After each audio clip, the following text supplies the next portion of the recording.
কখনো কি দেখছ রাস্তার পাশে কেউ সাহায্য চাইছে আর আমরা তাড়াহুড়ো করে পাশ কাটিয়ে যাই?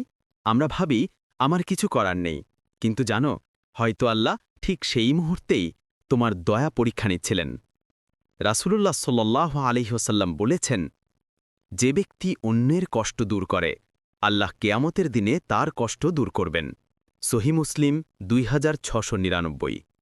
তুমি হয়তো এক গ্লাস পানি দিলে, এক টুকরো রকি বিলি, কিন্তু আল্লাহ সেই ছোট কাজটাই তোমার জন্য জান্নাতের দরজা খুলে দেবেন।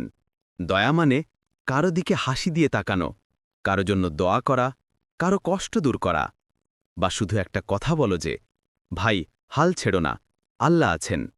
তুমি জানো না, তোমার সেই কথাতেই কারো জীবন বদলে যেতে পারে। ভিডিওটি ভালো লাগলে একটু লাইক দিও, শেয়ার করো, যেন ইসলামিক বার্তা আরও দূরে ছড়িয়ে যায়। আর ফলো করো প্রতিদিন নতুন ইসলামিক অনুপ্রেরণামূলক ভিডিওর জন্য।